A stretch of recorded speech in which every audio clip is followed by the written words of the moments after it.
New at 6, they've only been in Milwaukee Public Schools for a few weeks, but already the new school resource officer's presence at Rufus King High School may have landed a teacher behind bars. She's been charged with sexual misconduct. Abril Preciado with new details in the case. Yeah, that's absolutely crazy for that to happen, you know, especially here in Milwaukee. It's a reaction echoing through Rufus King International High School after a teacher, 40-year-old Erica Alamang-Ranky, faces multiple sexual misconduct charges. She is accused of sending students explicit text messages, buying gifts, pressuring them to share their phone location, offering to perform sexual acts, and forcing hugs and touching them. Investigators say all victims are student athletes that shared their concerns to a school resource officer last week. It's going to plant the seed for them that if there is something in the future or there is something that they want to talk about, that they can go to that. In March, Milwaukee Public Schools SROs took part in trainings. And while our cameras were not allowed inside, an instructor told Fox 6 they want SROs to be advocates for students. Individuals within the school system, whether that's school counselors, resource officers, have this really awesome opportunity to connect with the kids in a way that is not evaluative. Carly Wallace is a psychologist with Rogers Behavioral Health. She says this is an example of ways parents and adult figures can help connect with kids and be a source of help and guidance. It is a really awesome opportunity for the kids to be able to go to someone who feels safe. In Milwaukee, Abril Preciado, Fox 6 News. Dr. Wallace also says it's important for parents to pay attention to their child's behavior so that they can better identify if something's going on. Now in your orange jailbird suit, I wish the best for you. You are in my heart and living room.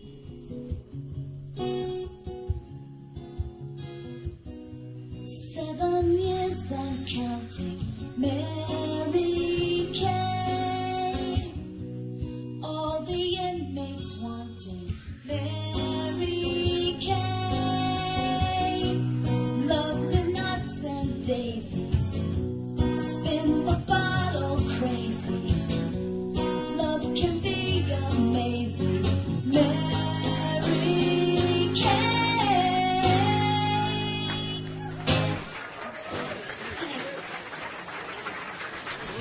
Now, I'm so glad that I found Jim Jones in time. I'm so glad I found Jim Jones in time. I'm so glad that I found Jim Jones in time. Oh my God, what shall I do? I'm so glad trouble don't last always. The Cows, Groundhog Day, and Day 2 of Negro History Month. Gus T. Renegade in for another broadcast, hopefully to share constructive information with non-white people, victims of white supremacy, on the global system of white supremacy, what it is, how it works, what it means to be classified as white. Today, as I say, it's Groundhog Day. February 2nd, Monday, 2026. So I have been told. We should have one day off, and then we will be back to broadcast on Wednesday, February 4, and then we have our normal Neutralizing Workplace Racism on Thursday. We should be here for the Catherine Massey Book Club on Friday, and then compensatory call-in Saturday, and we get to, for the third time, while the Seattle Seahawks are at the Super Bowl, we will be broadcasting live. So excited, double stamped for Seattle, but we will be broadcasting live during the game, and then I'm so, for whatever reason, so sure we are going to win. I'm already thinking I should go to the parade. I don't know what day it'll be, but I should go to the parade because it will be, I mean, debauchery like you cannot believe. I did not go to the parade when they won in 2015, although we did broadcast for that triumph as well. But, oh man, I know the debauchery. And matter of fact, like, if you really wanted to catch it, that Sunday during the victory, that would be, I guess, the best or worst, depending on your thoughts about all that. But we'll be broadcasting, and that's too dangerous, so I can't do Sunday. But I am thinking, parade? We'll have to consider, but neither here nor there.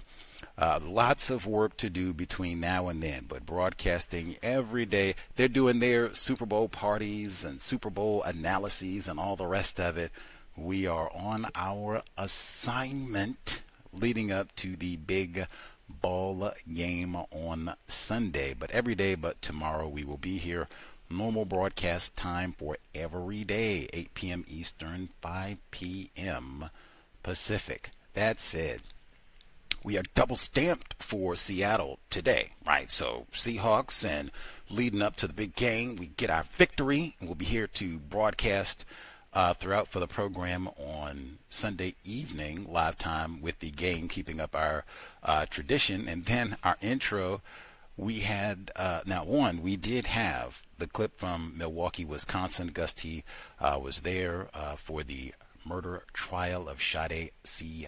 Robinson. She had just graduated high school, talking about education. She had just graduated, but was there, and they were talking about the horrors at Rufus King High School. They had the parents and some of the students, young non-white students, a number of them, many of them. Milwaukee is predominantly black city, but they had lots of young black students out there protesting this white teacher, educator, Erica Alamang Ranke, who was arrested for sexually abusing these students and trying to get their cell phone information and all the rest of it. Anyway, that was going on while I was there, and then immediately when I returned, we began our study of Seattle legend, right up there with Russell Wilson, Mary Kay Letourneau. And I questioned frequently throughout, I said, man, we have a lot of educators who participate in the COWS, call in sometimes or write in, participate. Did they talk about Mary Kay in education programs? And we got a unanimous no. Wow, that's like, that is stunning. Hopefully that's not the case here in Washington State at least, but wow, we're going to do all that talk about Jeffrey Epstein and did they redact the files and all the rest. Like, at minimum, can we not forget the legend, the one of the California native, Mary Kay? And then we got Jim Jones in as a California Bay Area legend as well. Jim Jones. We'll get all that down the road. Our guest for today, speaking of Mary Kay, who was convicted, call it a recidivist, convicted of raping a 12-year-old non-white child, called it love, where they did eventually get married after she served her 7-year sentence when she violated the conditions of her release the first time. I remember they had the duffel bag and the passports. They were going to flee she's going to leave with a child. He was still underage. Anyway, that's when I said, like, how did they leave out Mary Kay? Like, that's that. Anyway, our guest for today's broadcast, Gus T, encourages reading is more important than watching television. Massively so. Hopefully that's something that we have modeled. They talk about Black History Month. Hopefully that's something that we have modeled in our 17 years of broadcasting. As I said, with our guest today, her work, and frequently any other guest that we have on the broadcast, what I'll do, I'll flip to their reference section and I'll see which people that they cite. Oh, they've been guests on the COWS, like, see, how much of our work we have done. So I looked for our guest today, the work that we're going to talk about, and I said, oh man, Dr. Joe Feagin, guest on the C.O.W.S, Dr. Frank Wilderson, two-time guest at the C.O.W.S, Elizabeth McCrae, Zach Casey.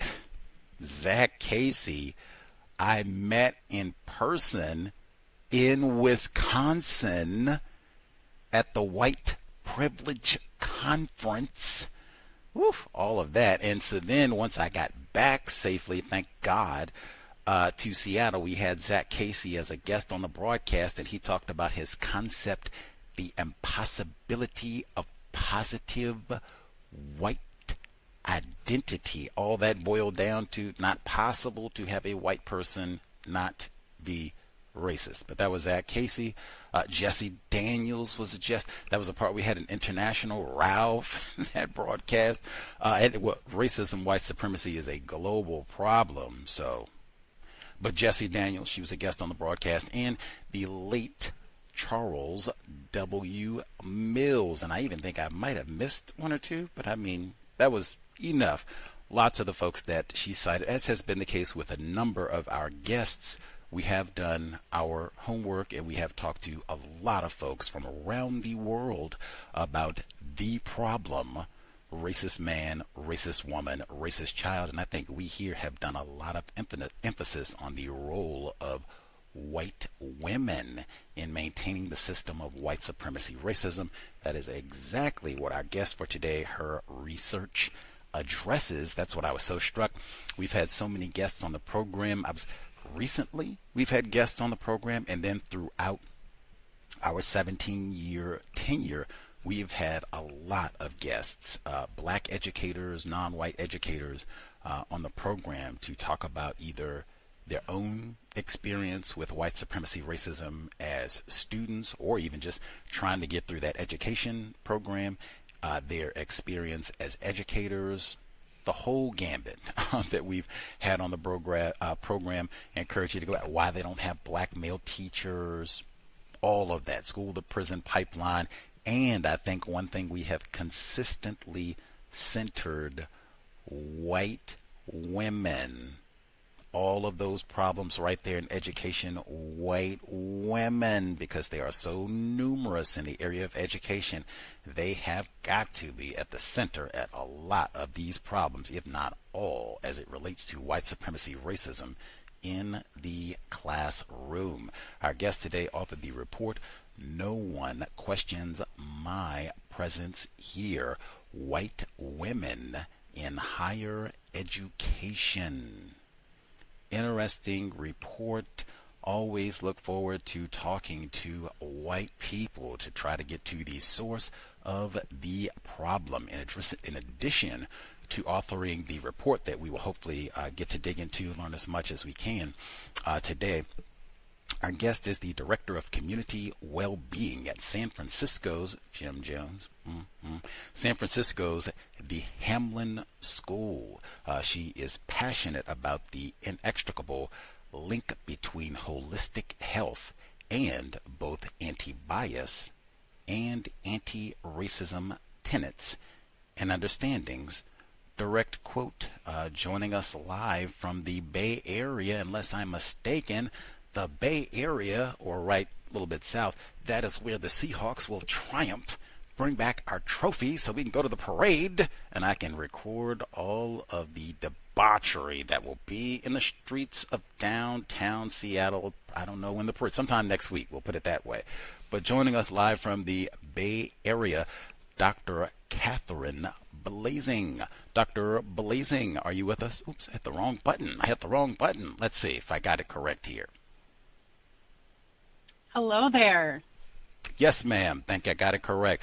Thank you so much for sharing a bit of your Monday evening with us. She said she just got away from duties at work, so thank you for being generous with your time this evening. For listeners, this might be their first time hearing about you and the work that you do down in California. Anything that you would like to share briefly about who you are and the work that you do? Sure. Yeah. Thank you. And thanks for having me on. It's a big honor. I have been in the school counseling world for about 15 plus years at this point, and started out in the fields, I think, like a lot of other white women, not needing, supposedly, to investigate my identities and the ways that they show up in the form of harm in classrooms and counseling rooms with families.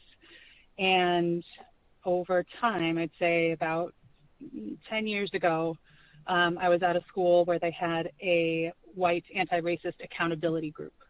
And that really sparked my investigation into self and the ways that white womanhood perpetuates white supremacy in educational spaces specifically, and motivated me to go back and get my doctorate to do all the research. Wow. And the report that we're going to chat it up about today, No One Questions My Presence Here, I think was a part of her going back to get that doctorate and studying racism, what to do about this here problem. Much obliged for your response there, Dr. Blaesing. I think you just told us, but just in case we missed it and folks haven't seen your website pictures and such, you are classified as a white woman. Is that correct? I identify as a cis white woman, yeah. Okay, make sure we don't have any confusion there. Let's see. We start all of our broadcasts with definitions, and you actually have a definition for white supremacy in your dissertation, which I'll read so listeners can have that to think about as well. But we start all of our broadcasts. I use the term racism and the term white supremacy. I use them as synonyms, and I use the same definition for both terms. That definition: a global system of people who classify themselves as white and are dedicated to abusing and or subjugating everyone in the known universe whom they classify as not white. Do you think such a system exists? Do you think that definition is accurate? That system undeniably exists on every level of operation in the United States. And I wholeheartedly agree with the definition. That is what we're looking at. Very important for our non-white listeners. The definition, I did say known universe, and that is massively important because I'm not talking about a problem that's just located to the so-called U.S. This is a Nicolas Maduro. This is a massive known universe. So just very important, not just U.S., known universe. Is that accurate? That is accurate. Yeah, my scholarship focuses on specifically how it plays out in the U.S. So-called U.S. educational system, but certainly this intentional othering and robbing of humanity happens globally. For listeners who tune in, I don't use the term othering. Just words are very important. That's why I start with definition, and you talk about that in your paper as well. I just think it's not precise. If I'm talking about mistreating people who are classified as not white happening throughout the known universe, and you're saying that that does agree? That does happen, excuse? Correct. Gotcha. Words are very important, and that's one of those terms for non-white people. I do not encourage. Are we talking about others and non-others? Like, what? What? Any hoodles. Got the definition. The definition that's in her Dr. Blaesing's dissertation pretty early on, bottom of page 7, kind of footnoted. White supremacy is defined as a deeply entrenched system of racial domination that extends far beyond individual attitudes, influencing economic, political, and social institutions. It operates to divide the working class along racial lines and maintains control through a public and psychological wage given to white workers, which distracts them from their shared exploitation by the ruling class. white supremacy harms both black and white people by perpetuating inequality, ignorance, and racial division.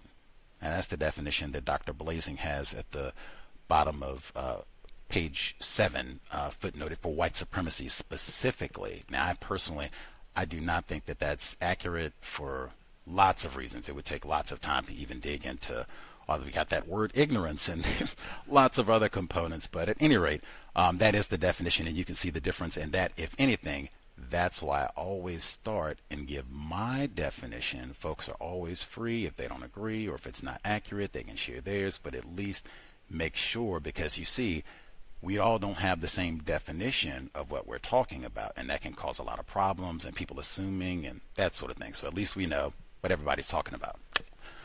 Anything that you wanted to add there, Dr. Blaesing?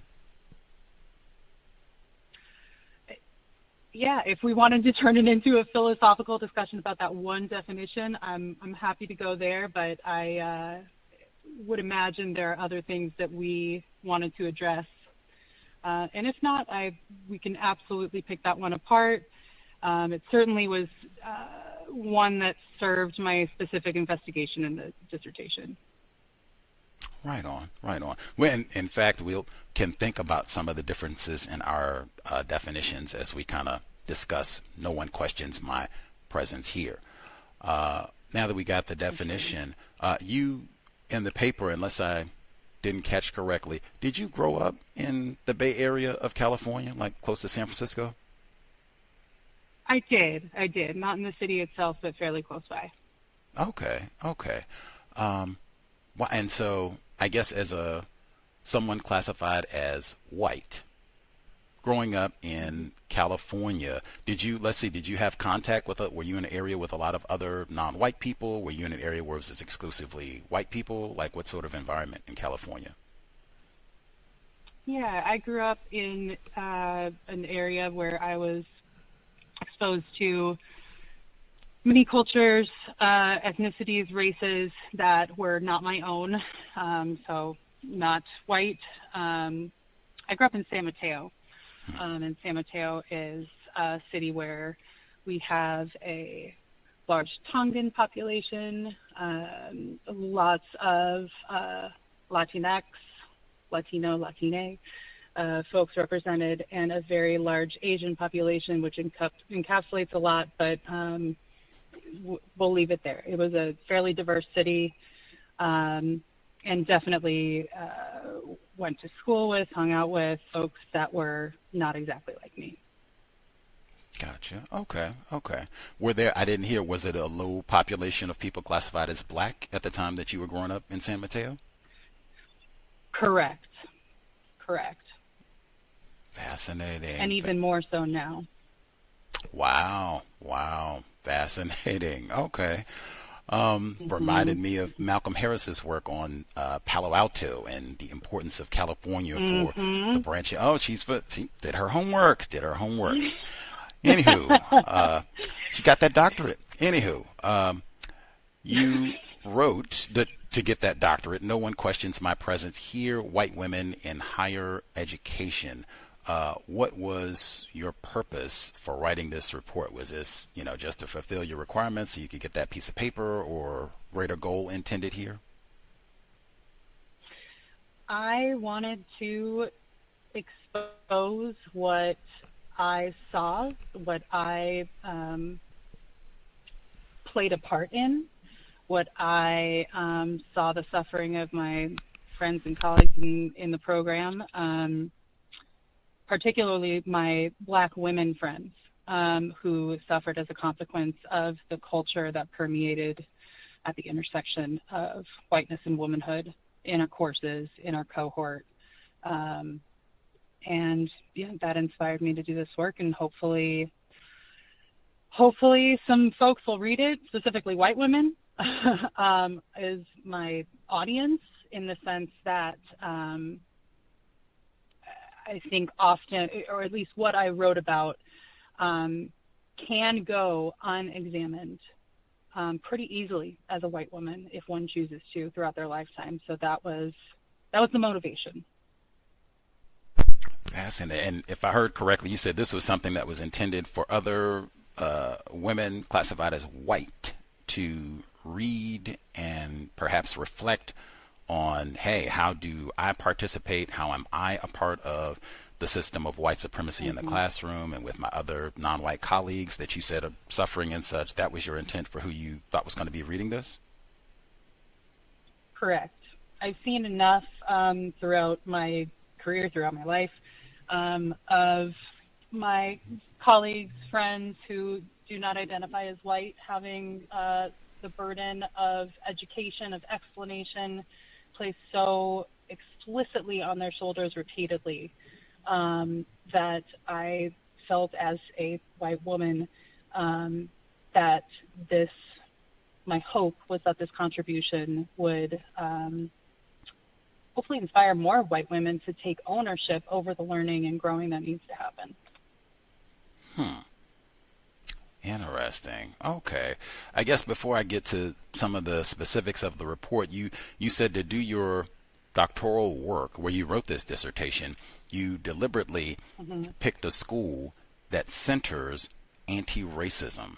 Like, I have never heard that before. I have no idea what that looks like. Like, can you unpack, like, what does a school look like that centers anti-racism?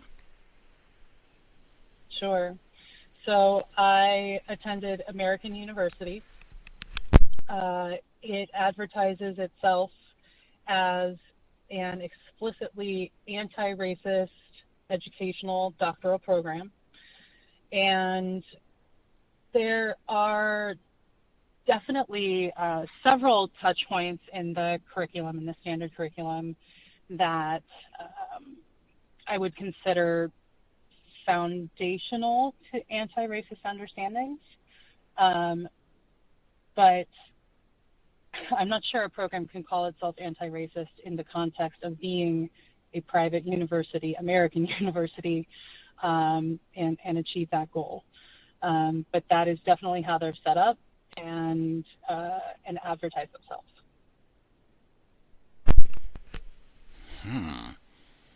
I didn't know they were private, so that's certainly important to include. That's fat. So,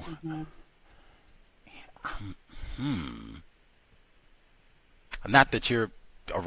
I'm fast. I've never heard this before. Like, wow. So, I mean. Yeah, there are a lot of programs that have trended this way through the last decade or so. And some of it's more coded language, like social justice focus, but very similar kind of stated outcomes for the program. And yeah, it's very buzzy at this moment.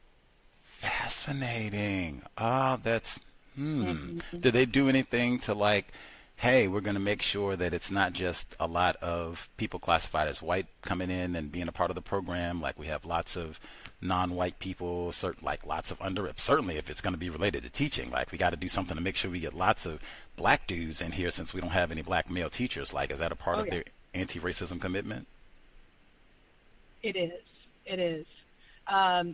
And I mean, there's a whole other discussion linked to that about doctoral programs and specifically EDD programs that put a lot of non-white folks in a lot of debt, specifically.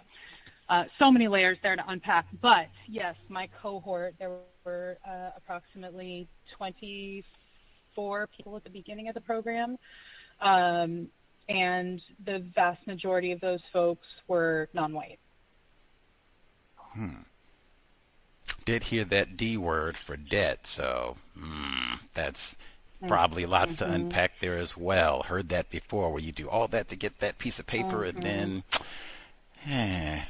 Anyway, getting to your work specifically, that's another one to kind of chew on, think about as we proceed.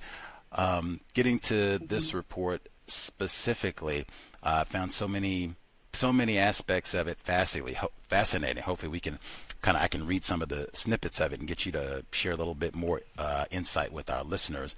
And I can get a few questions in along the way as we proceed. Let's see, I guess kind of starting, the This is early on, kind of caught my attention. This is on page, kind of bottom of page 10, goes into the top of page 20, last paragraph on page 10. You write, the intersection of whiteness and womanhood manifests as a sadomasochistic relationship within racial dynamics where white women simultaneously wield power and experience marginalization, perpetuating white supremacy while denying its harms. Matthias spoke to this dynamic through the concept of white emotionality, where white women perform emotional displays of guilt, fragility, or tears in response to racial discourse, seeking absolution from their complicity in whiteness while recentering themselves as victims. This emotionality becomes a form of masochism where white women derive a perverse comfort and even pleasure from engaging in self-inflicted racial pain without actually disrupting their privileged status.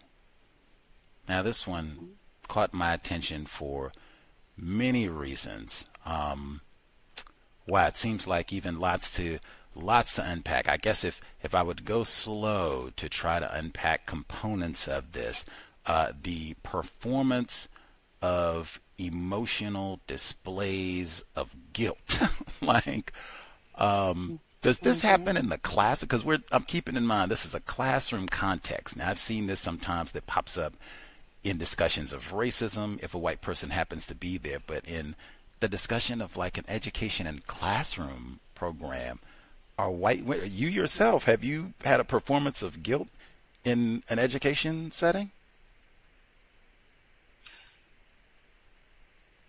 Unconsciously, yes, definitely. It wasn't, an intentional, like, I am going to display this in this moment, but in retrospect, absolutely.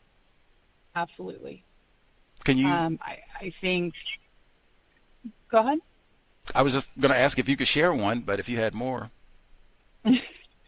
No, I was about to go into an example of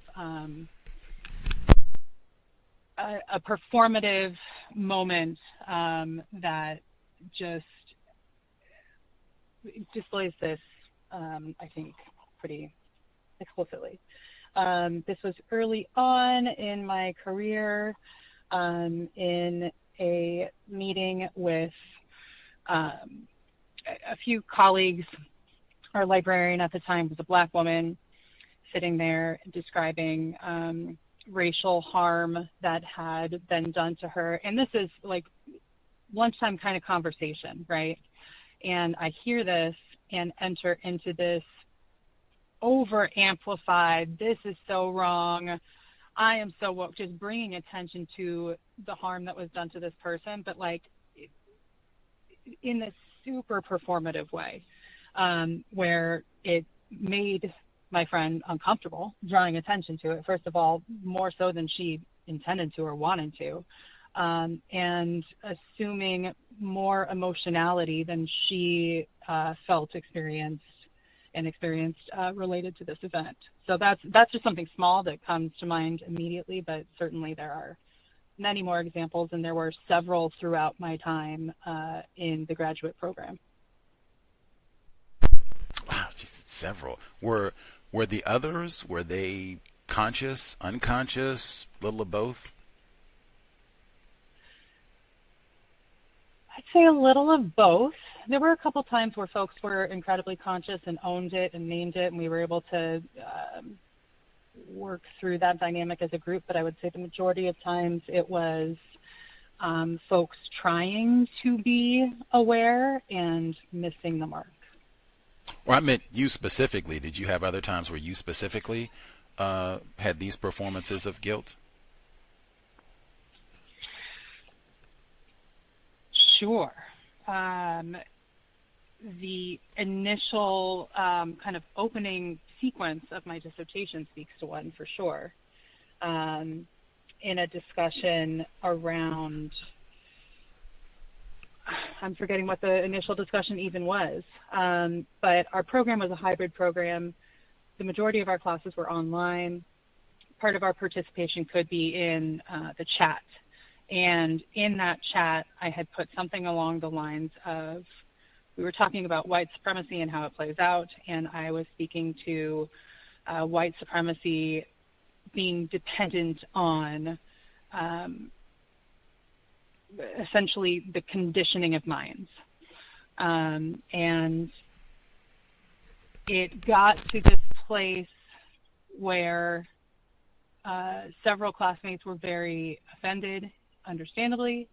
It's not something that I should have put in a freaking chat during a class. You know, if this was going to be an intentional conversation, I would have done a lot of things differently. In this moment, I think I had enough self-awareness to know, okay, I feel my body reacting in a way that is like defenses were coming up, blood rushing to my face, heart racing, and I just kind of took a step back and went slowly, connected with folks after the class. But my initial instinct in that moment was get in, defend, no, this is what I meant. And none of that mattered in that moment because I caused harm and just needed to own it. So yeah, that's another example of something that played out during class. Fascinating. Much obliged for the sharing. The word perform, probably if we had done this broadcast at any other time, Dr. Blaesing, it would not have stood out as much, but literally, we just Saturday had a white guest on the program, Dr. Kellen Hawksworth, and we talked about his book, Transoceanic Blackface, and words. He spends a great deal of time at the beginning of the book talking about blackface and this being a performative act, and he talks about the meaning of the word perform and why that's so significant for discussions of minstrelsy and blackface. And then he gets into the 200 or 300 global history of white people performing in minstrelsy. But that word perform was so key in his discussion of all of this. And it came up here immediately, and I just thought, wow, that is fast, because it almost evokes to me a sense of the similar sort of insincerity, where this is not a legitimate performance of we are really genuinely, authentically outraged about racism and have some authentic guilt or authentic tears, and we're going to do something to solve this problem. It is a performance, just like the minstrel show, just like the blackface. It is a performance, even to a degree, I might say a mocking performance, that black people are not in on the joke, that this is a performance, regardless of how much noise they make or tears may drop or what have you. Hey, these white women, these white men, these white children are dedicated to practicing racism. So antics aside, hey, I hope you're ready to pick that corn on the plantation tomorrow. Am I being logical, making sense? Yeah, I speak a lot to the performance of white women being conditioned, like from birth in the household. And it is a performance. It is something put on in order to sustain the status quo. And the specific role that white women play in the upholding of the system. But it absolutely is a performance, whether that is wittingly performed or enacted unconsciously. Context of White Supremacy. Our guest, Dr. Katherine Blaesing, discussing her report, No One Questions My Presence Here. Specifically with the guilt aspect, that's one I come back to frequently with white people and the system being here. Are white people guilty about mistreating people they classify as not white? I don't know if I can make a general statement about all white folks. actually, you know what, I can, because there is ancestral inheritance of white folks, of the harm that has been perpetuated. And again, part of what I argue in my dissertation is it is impossible for white folks to be engaged in a world where that harm that has been perpetuated by our ancestors, it is not something that can simply go away. It is passed on genetically. And it is, whether realized or not, whether conscious or not, it is a part of the ways that white folks are showing up in the world. Now, how they deal with that and how they handle that, or if they can name it, that certainly ends up making it look a whole lot of ways. But yeah, I don't think guilt is the only word that encapsulates it, but I certainly think it's part of it. This is kind of a serious one, Dr. Blaesing, and especially for non-white listeners. I didn't get an answer to my question, and this is important. And I mean, hey, you are white. You've done a lot of studies about people who are classified as white. You've written a whole report about white supremacy, so certainly you can speak to evidence and what you see from people who classify themselves as white, trends, and how they behave, certainly in this part of the world. That's where your study was. Do you see evidence that people who classify themselves as white, like a substantial number of them, do you see any evidence that they feel guilty about mistreating people who they classify as not white? Yes, I do, both spoken and unspoken. How so? Can you provide detail? What evidence do you see? I believe that the subjugation of that guilt, so if one is not able to name the guilt associated, and I would say shame also associated to different emotions but closely related to the perpetuation of harm, gets taken out in other ways, whether that is through continued perpetuation of said harm, whether it is the need to put oneself supposedly higher than folks who are not white in one's perception of the world. So there are these blatant ways that are certainly still taking place, right? But there's also these more insidious ways that this is happening, whether, again, through the subjugation of that emotion through different actions or something closely related. But yes. Does that answer your question?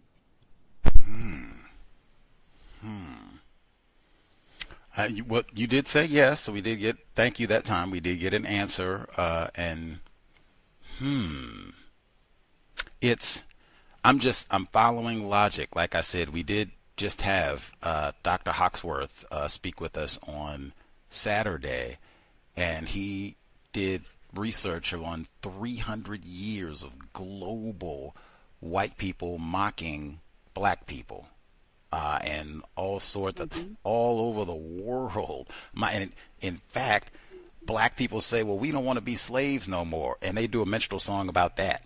And this is black people in white people in Australia, white people in South Africa. You don't know anything about these black people who are on the other side of the world when they're in a time when there are no planes, but we're opposed to these black people getting free from slavery. Like, wow. And you make jokes and songs about this, like looking at all of that, and it's a 300-year history of that. It is difficult to conclude that white, like any white people really, much less like a significant number of people classified as white, feel bad about mistreating non-white people. It would be even your response, like if I have to hide my guilt or it's manifesting there. Even that, because white people don't hide the racist jokes. They're like pages and pages and pages and books, and I mean, it just goes on and on and on. They don't hide that. That's pretty. Even when you tell them you should hide it, they get mad about it, and they still do it. So, the evidence pile for the white people feel guilty it looks really, really teeny in comparison to the evidence pile that white people enjoy practicing racism and there's no guilt about. And in fact, that might be another one of those minstrel jokes that you said perform guilt. You said, I thought it was in the tell was right there. You didn't say that we are guilty. You said perform these. That right there to me suggests that there is probably something inauthentic about it. Because I mean, why do you got to perform? Am I being logical? You are absolutely being logical. I don't.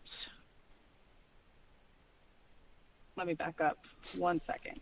So, if the guilt was explicit, right? If it was named, then obviously there would have been a very different direction in history. We wouldn't be still playing out the things that we are.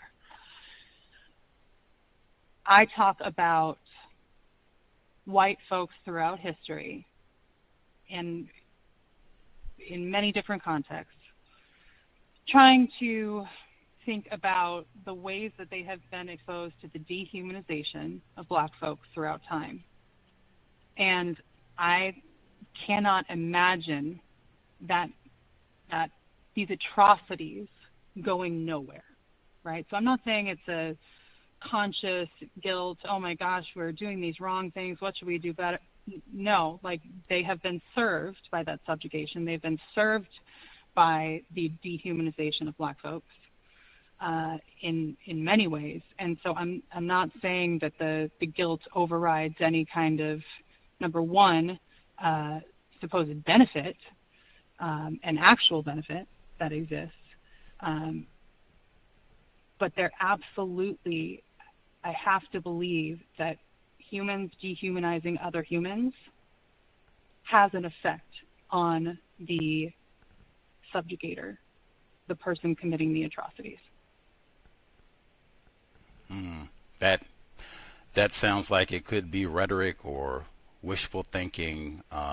As a victim of white supremacy, I would say we should not have to believe anything. We should believe things that are true based on evidence and logic. And there might be an impact. There might be an impact on white people about all of this. But even I would have to come back to the languaging here was perform. Like, man, if I feel bad about something, I don't have to give no minstrel show out here about me feeling bad. And most importantly, if they really felt bad about how they have treated the Negro, they would stop doing all this. They do not. That is also a mighty big tell for me. You moving in, again, some of these points we'll kind of process and think about as we proceed. Did you have a last point on this one? Just asking what the tell is for you. When you say it's a tell, can you help me understand where you're coming from? For it signifies falsehood, signifies insincerity. The word perform, as I said, it suggests this is not authentic. It would just be, I felt bad. This is awful. And more importantly, skip all of the saying. White people would just get to the doing part. This problem would be solved. None of that happens. We just get more minstrel shows. Let's see. The section where you talk about, this is a little bit forward. Wow, there's so many, even some of the terms, we'll get back to some of the specific points that she uses in her text as we kind of move forward. But this is a little bit further down, kind of early on in your dissertation. This is on page...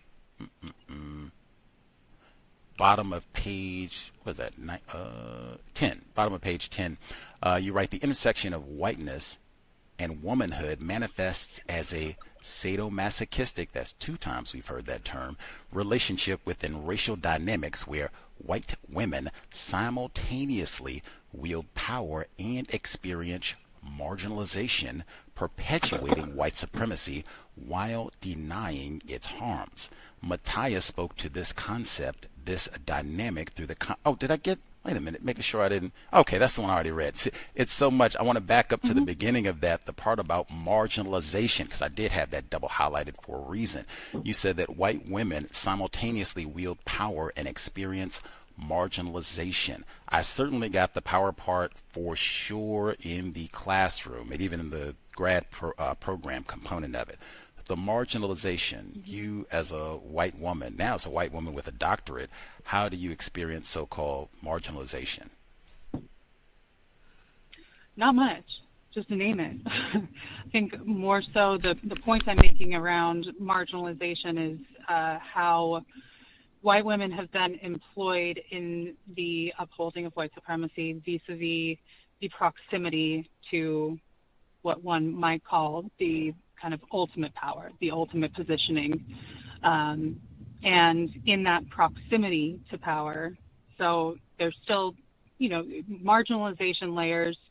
I'm certainly not comparing the marginalization white women experience to other marginalized populations, which it's not a contest, but if it were, we would lose. However, I think the proximity to power is a really important point that is part of how the roles that white women play in this are enacted, is that promise to that proximity to power. Wow, that's the word other. I suggest that victims of white supremacy, non-white people, not use. The word marginalize is another term I suggest victims of white supremacy, non-white people, not use. She's othering before. I am talking about terror. I mean, when they start talking about school to prison pipeline, that is not marginalization. And certainly if we're going to call that marginalization, whatever lie we're going to make up today to say that white women are so-called marginalized, that can't be called the same thing. Like that is so lies. Like that is one of the massive ways that the system of white supremacy is maintained through deception, master deceivers, people classified as white. They are in just words. Sometimes it's just not using the most accurate terms to describe things. That's how we end up with bias and prejudice and white privilege and all these terms that really do not get, oh, you're talking about the system of white supremacy. Got it. Much more accurate. Othering, that sort of thing.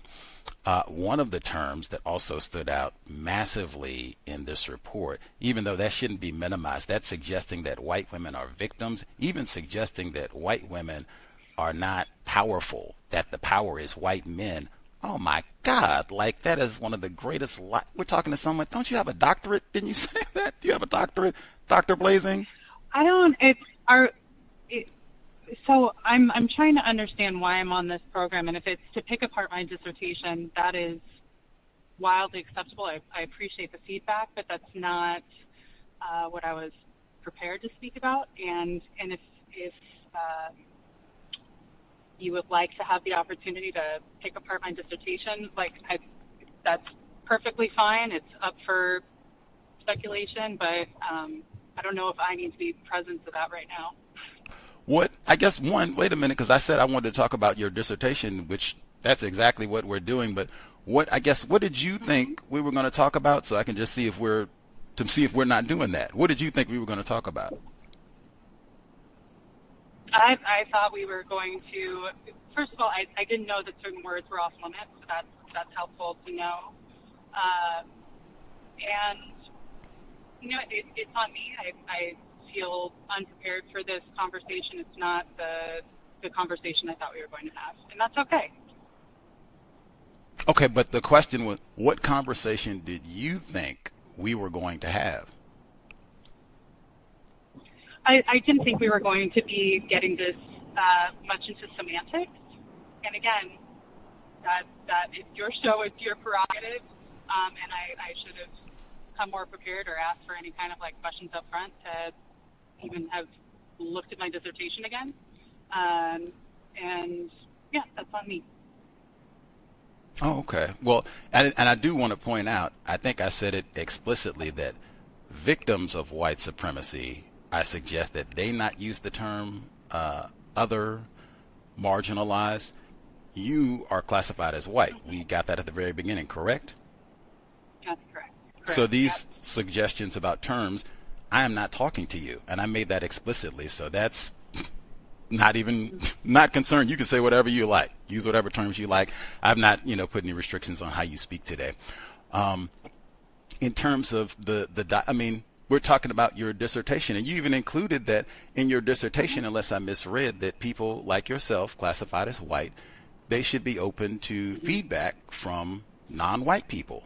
Absolutely. I am a non-white person. Absolutely. And I read your dissertation, and I asked, we would love to have you on our broadcast to discuss No One Questions My Presence Here. That's what we're doing. I'm reading exact portions from your report and giving my thoughts, what I think. Is this accurate? Is this truthful? Unpack. That's what I asked to do. Is that not what I asked to do? That is exactly what you asked to do. I didn't know it was going to be a public feedback session. I thought it was going to be more of a conversing instead of picking it apart. But this, again, your airtime, if you want to do public feedback, I'm here until I arrive at my kids' daycare to pick them up. However you want to use the time. This is how I'd like to use the time. This is very helpful. You're helping us to, and this was a report that wasn't even intended for non-white people. So this is very helpful for us. We are white women, studying and learning white women. No better way than to have one direct and live. Back to my footnote, in my view, what just happened right there, especially if we have time constraints, that might have been a deliberate act of white supremacy racism on Dr. Blaesing's part, because we have not been talking about just random subjects and just who you think's going to win the Super Bowl. What you think about the Seahawks? I've been reading exact pages, footnotes from the report that I emailed you to talk about, and for you to suggest that there's something incorrect, yes, it is all on you. And beyond all of that, that would, in my view, be a direct act of white supremacy racism. Like, why are you wasting time? The page, and keeping note, this is the third time for the term sadomasochism in my notes here, unless I got thrown off with all that. This is at the bottom of page 12. Dr. Blaesing writes that, make sure I get the right, disciplinary power operates through not so much in a person as in a certain concerted distribution of bodies, surfaces, lights, gazes, meaning that power is enacted subtly through daily interactions that appear benign, perhaps like what just happened. This sadomasochistic dance, where power and victimhood are intertwined, enables white women to uphold the structures of white supremacy while performatively engaging in anti-racist work, rendering meaningful progress impossible. Through their perceived vulnerability and emotional fragility, they further obscure the power they wield, contributing to a culture where whiteness is both protected and perpetuated. Now that I thought fascinating for many reasons, but in the unpacking of all of that, and words are very important. That's something that I emphasize for non-white people, victims of racism. The way that white people use words is critical. Frequently they are deceptive with terms, and or just in general, terms are very important. As I said, the word sadomasochism or sadomasochistic is used kind of throughout the text. Like, wow, why did you specifically use that term, and how does that factor into this? Or I guess before we even get to all that, for folks who don't know, what do you mean when you say sadomasochistic behavior? What do you mean specifically? Or sadomasochistic dance, that's how you phrase it. Sorry. Yeah, ultimately harm being turned back onto oneself. Harm being turned back onto oneself. And so you mean harm, white women harming themselves? That's what you mean in this context? You say I used it several times throughout the paper. I don't doubt that. But I would want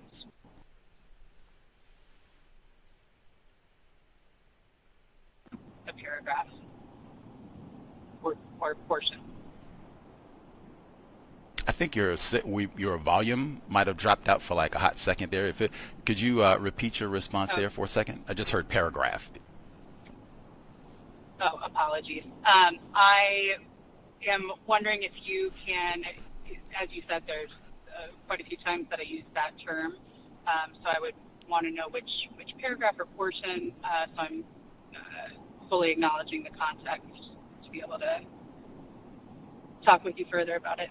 Oh, sure. It's at the bottom of page 12, and it's in the paragraph that I just read, the specific sentence. I can give it to you again. It says, this sadomasochistic dance where power and victimhood are intertwined enables white women to uphold the structures of white supremacy while performatively engaging in anti-racist work, rendering meaningful progress impossible. That's the full sentence. And sadomasochistic dance. And so there, what in that context, what did you mean when you said sadomasochistic? Sadomasochistic dance in the sense that we as white women perpetuate the harm, and then in the victimhood stance,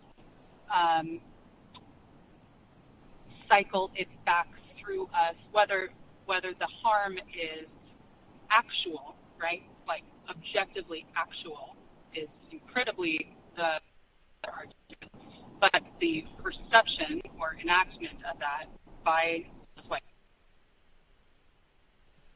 is this constant harming others back to us. Oh, it's so hard, woe is me, that I have to do this, that, I'm in this position, and then the cycle repeats. Does that provide clarity? It does. It does. Thank you. I'm glad I asked, too, because that was a little different than what I was thinking. Thank you for the extra details. When I looked up the term sadomasochistic, the Oxford Dictionary definition, it says characterized by or deriving sexual gratification from both sadism and masochism. And I looked, a few other definitions that I could find, different dictionaries, and that component of sexual gratification is consistently a part of the definition, the thinking of this term, sadomasochism. And I said, wow, even in the specific, and I've already read it 3 times, and I've only got to, I think, 12 pages into your report. It's in there a number of times. But you even have a subheading where sadomasochism is in the title in big, bold-faced letters. But even in this instance, it's sadomasochistic dance, where it suggests that there's some sort of sexual enjoyment on the part of white women and their racist conduct, these deceptive performances where they pretend to be guilty or fragile or all the rest of it. Is there some sexual gratification in all of this as well for white women educators, you yourself or others? When I think about the ways that sexual connotations are attached to sadomasochism, I think of it more as something that is pleasure over overtly sexual or titillating. I try to make that distinction, or I understand it with that distinction, and I do think there is a perverse pleasure oftentimes.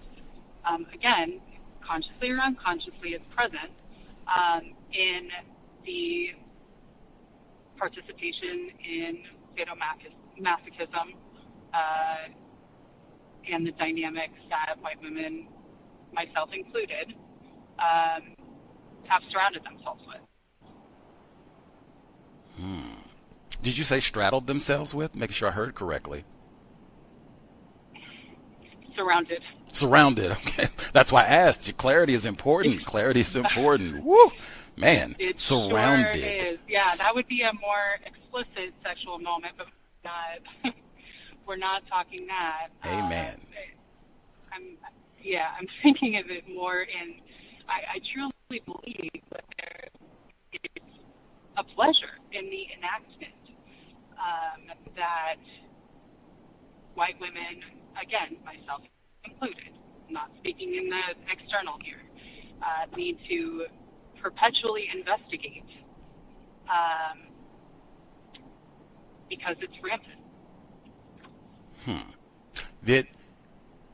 This had more resonance when I read this, and particularly because the word is used so frequently, and many other, you include Stephanie Jones Rogers and many other scholars on racism. They talk about the sexual component of racism all the way back to the plantation. Specifically for the classroom, we had Dr. Anton Tomlin. He was a guest on the program, and we talked about his dissertation right at the end of 2022. And one of the most stunning moments of the dialogue, this is a black male educator, so almost like seeing an albino chipmunk type thing. But he said, putting his dissertation together, he had to leave out and he spoke to black males, right? Like you went around to talk to white women, he went to talk to black male educators. And he said out of all the black male educators that he spoke to, about half of them, and he talked to a lot more black males than you did white women, so he had a high number of people. He said it was about 50% of them reported experiencing some form of sexual abuse, something, verbal, touching, whatever, from one of their colleagues in the classroom. And this way, and importantly, he was told to leave this out of his dissertation. I thought that was one of the most important components of our discussion. I think he had an all-female panel for his dissertation, but that got left. He had a lot of great information in there. I learned a lot from him too, but that is not in the dissertation. It is in our discussion. We had a black male go through an education program just like you, privileged. I think he might even be listening. He said the exact same thing, that he had women like you, white, who were so sexually terroristic, it disrupted his ability to even get through the program. Other black males have reported the exact same thing. That came to mind when I read this, and the sadomasochism, like, oh, I bet that might even be a part of why we don't have black male teachers. Is this unfamiliar to you? Have you heard this before about white women and their sexual predation on black male teachers, maybe even students? Mary Kay? No, it's definitely not new to me, as is the fetishization of black bodies, right, in an overtly sexual way. That's not what I was referring to in that exact moment, but that's certainly, it sounds like important work that he is doing. You said it's not unfamiliar to you. This is things either you've seen, heard about, what have you, in terms of white women and the sexual abuse of black male teachers and even or students? I have never been direct witness to sexual abuse of students, period. Speaking about black bodies in the classroom or out of the classroom,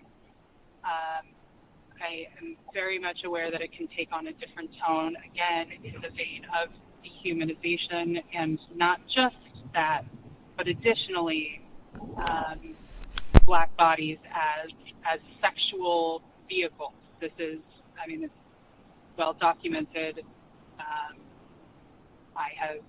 I'm familiar with the concept for sure. Whether I have done that, I certainly am not aware of it, but I'm not going to stand here and say I've never done it. Wow, fascinating. That they wouldn't even allow Dr. Tomlin to discuss all of this. Not that I'm fussing at him. He is vulnerable. He is fragile as a black male. System of white supremacy. They don't even allow people like him to get through. But man, I wish maybe once he's got a firm teaching career and established and everything, maybe he can write a book about that portion of his research and add to it with some experience. I guess even. Let me pause with affirmative action. Do you have knowledge in terms of who's benefited most from affirmative action?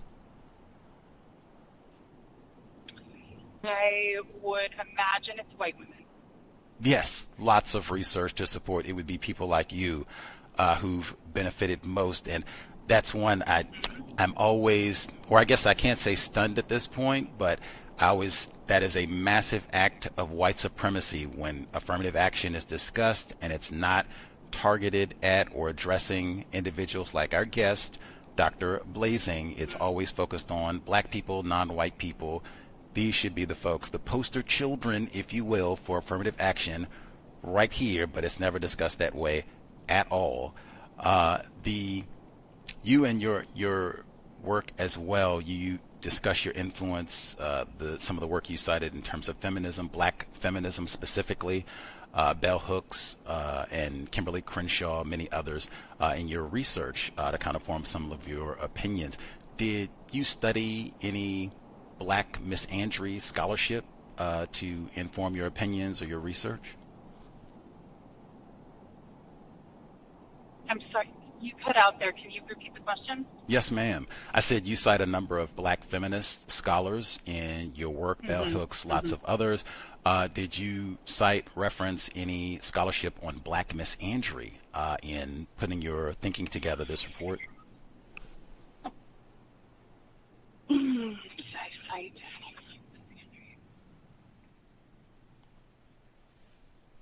I am not able to go there in this moment. I don't know the answer to that in this moment. Do you have a recollection of looking like, oh, I'm going to make sure I include or check out any scholarship in terms of black misandry scholarship about black male experience in the classroom or how they experience white women or even black dudes trying to get through the education program? Admittedly, it was not a specific focus, and my chair was not someone pushing me toward exploring that specific branch of potential investigation. Much obliged. See, this is what I mean. I'm trying to learn. I think this is so massively important, especially for non-white people to learn this sort of thing. Who made up? Because I do not have a doctorate, Dr. Blaesing. As I understand it, you can correct me if I'm ignorant about this, and which may be true. As I understand it, I think when you do like your doctorate and all that, you have to have like a whole committee of people, and you have to go and defend this, and they review it and everything, and give you a thumbs up, thumbs down if they think you did acceptable work. The people that made up your committee, can you give us like the demographic breakdown? Was it mostly white people, non-white people? What did they look like? Sure. My chair was a black man. One other member was a white woman, and one other member was a Latina woman.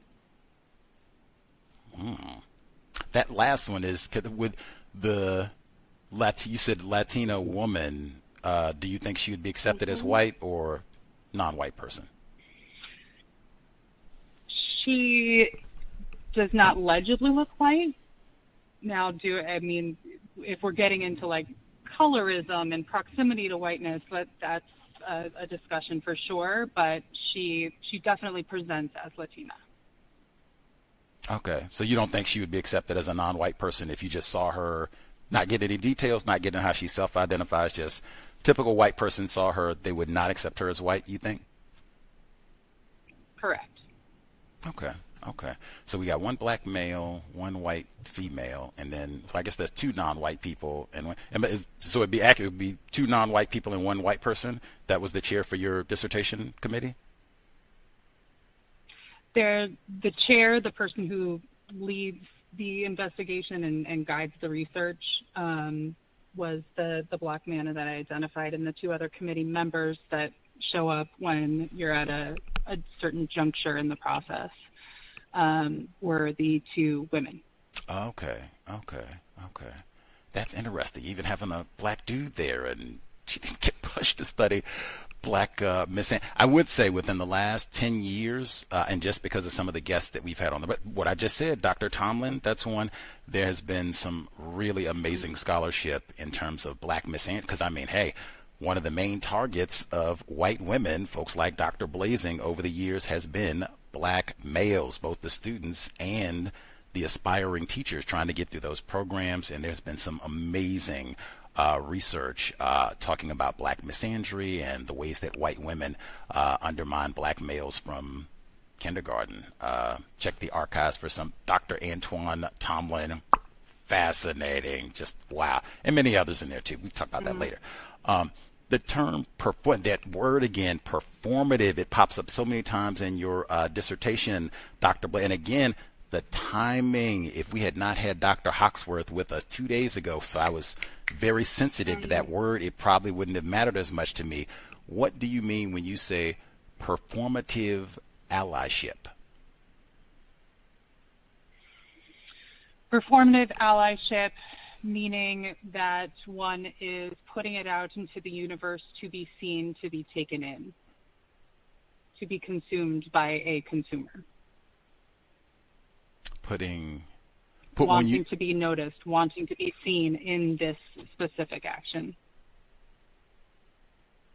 Wanting to be, and you started off, you said consumed, wanting it, putting it out there and wanting it to be consumed. So in the context of performative allyship, is this conduct that you want specifically to be consumed by non-white people? So I'm not specifically referencing myself in this moment. We're talking about being performative, and in the context that I use it, that's where I'm coming from with it.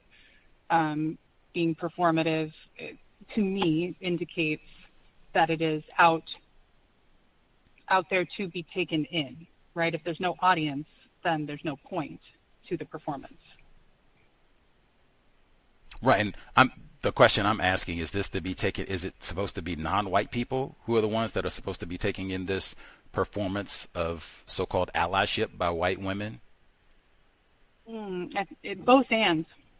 I think it's oftentimes for other white people as well. Like, oh, look how woke I am.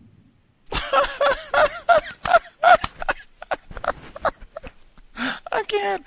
Woo. Okay, that would be another. Thank you for the detail, thank you for the detail. This would be another form of what I said previously about master deception. And man, when you say that, you mentioned the conversation that you started your dissertation with. You have a meme shortly after that. I guess it was like a text exchange with you and one of your black female colleagues, where she sent you some sort of, I guess, AI generated image. It was supposed to be an image of you two. And you said, well, wait a minute, this is a picture of two black ladies and I'm white. And she wrote you back and said, well, your soul is black and I couldn't find any multiracial ladies hanging out. So I just, picked two black females. Even though that was a black person who wrote that, you didn't make that black person wrote it. You even talked about how, wow, there maybe I've contributed this in some way where she no longer thinks of me as a white person, one of the white people who is helping to maintain the system of white supremacy. She thinks that I'm black like her, which is not the case at all. That's what it reminded me of, that you have been so successful.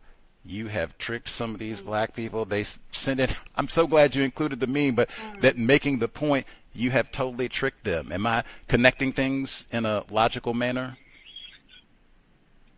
That's not the way I see it or tried to convey it, apparently unsuccessfully. But no, I don't think it's about tricking.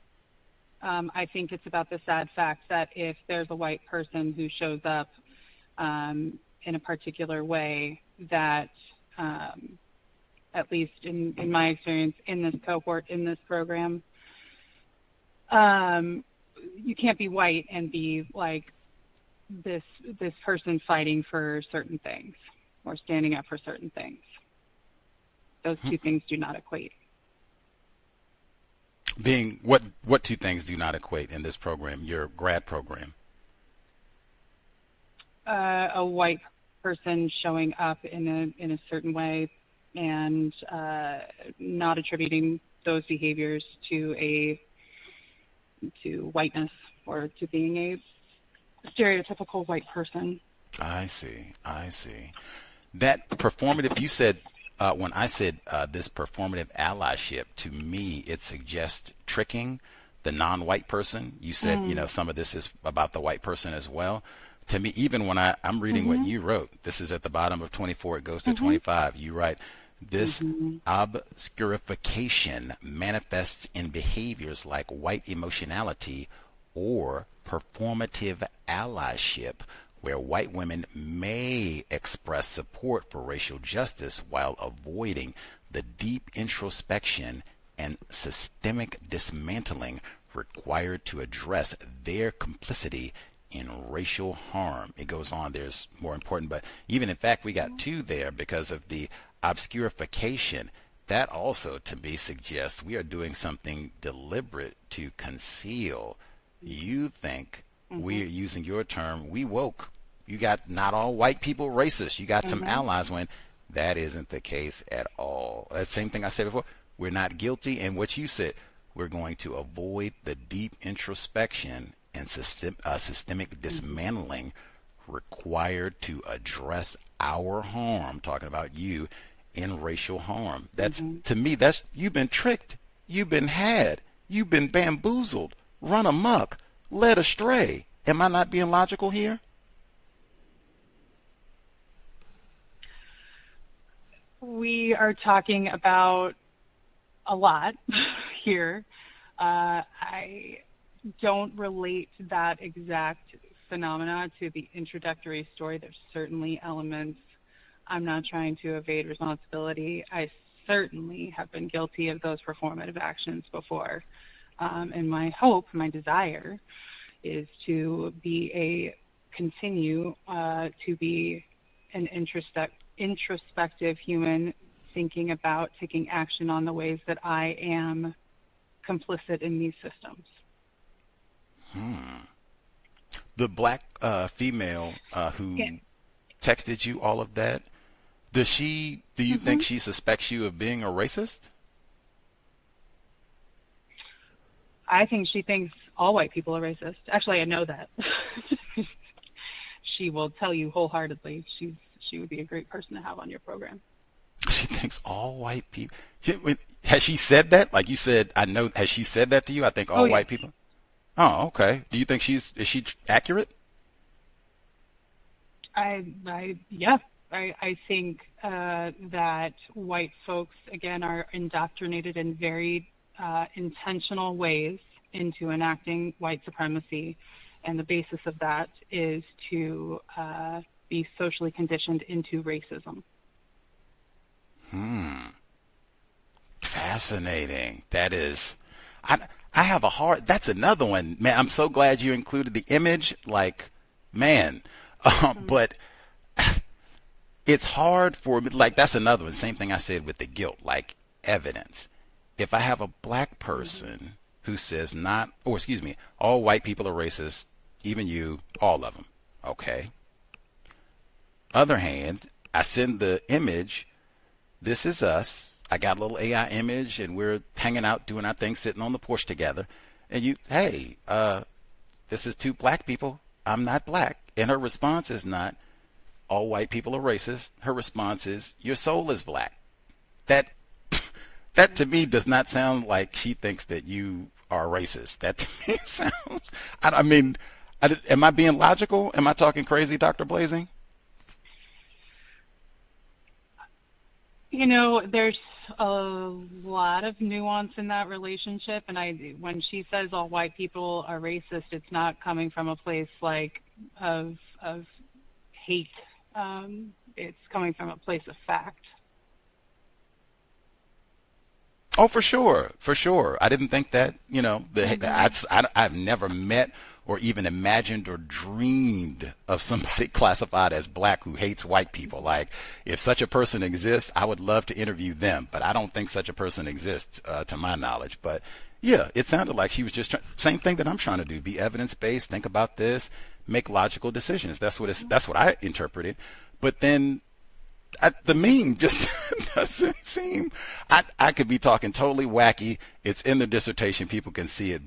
And then her commentary, even after you said correctly, I am white. I'm not a black female. And her response, your soul is, I don't even know what? What? I don't even know what that means. You have not impressed me as having a Negro soul, Dr. Blake. Did you ask her what that means? Like, what is a black soul? What does that mean? There have been a lot of conversations with this individual that go way deep into those types of questions. Okay, I will.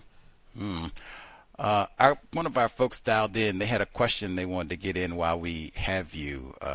Victim times 3. Did you have a question for Dr. Blaesing? You should be with us. May I be heard? Yes, sir. Thank you guys for taking my call. Greetings to the guest, Dr. Blaesing. Am I correct? Mm-hmm. Yes, ma'am. So, real quick, you just stated that the individual, I guess it's a non-white female, right, that you spoke to, who thought you had a black soul, quote unquote? In a jovial manner, yes, she did say that. Okay. Do you see that aspect when it comes to your work, the performative of white women? Do you see it all as just a means of maintaining this deceptive cover that would, I guess, create situations like with your colleague? I would argue that my attempt or my hope or my work is hopefully getting away from any kind of performative, to be able to show up and know who you are and what kind of space you're taking and what kind of power you are wielding, and own yourself, and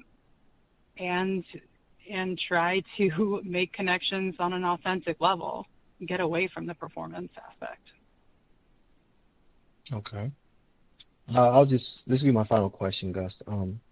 Dr. Blaesing, who do you think is more informed about white supremacy, how it works, how it functions, how to benefit from it, white people or non-white people?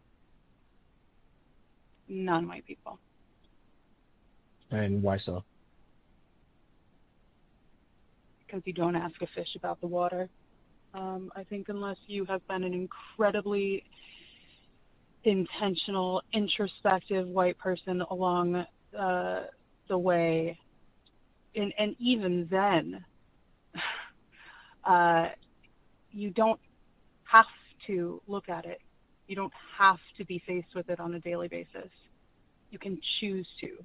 So that wild phenomenon indicates to me, I mean, to function in so many ways and survive in the world if you are non-white indicates a necessity of that knowledge, not when you're white. Okay. I don't think you answered my question. I said, who do you think would know how to utilize it to their advantage, understand it, utilize it to their advantage. I didn't say who. Go ahead. I apologize. I answered as if you asked who understands more about it. You're asking who benefits more? Who would know how to utilize it to their benefit?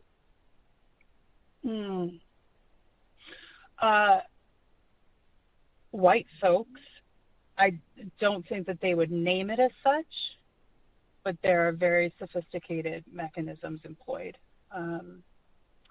to benefit from that system that they wield, that we wield as white people. Thank you guys for taking my call. That'll be it for me.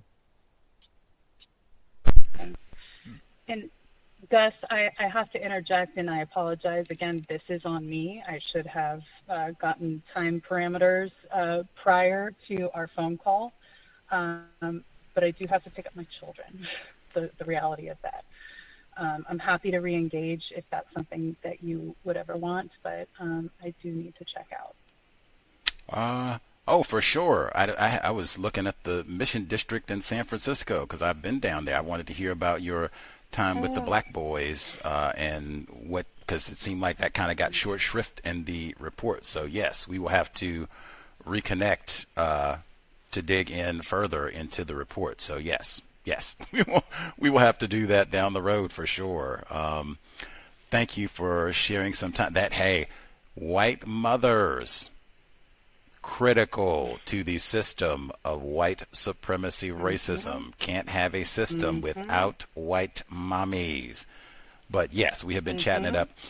Dr. Katherine Blaesing joining us from San Francisco area. Her report, No One Questions My Presence Here, White Women in Higher Education.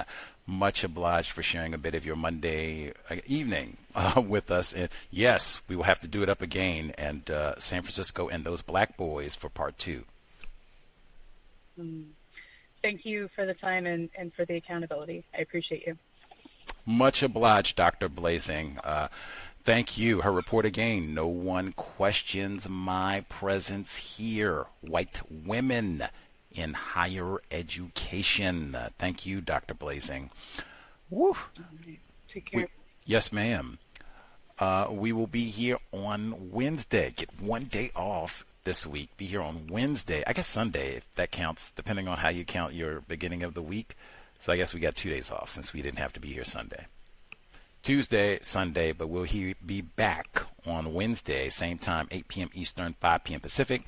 Then we'll be here Thursday, Friday, Saturday, normal times for same time for all the programs, 8 p.m. Eastern, 5 p.m. Pacific.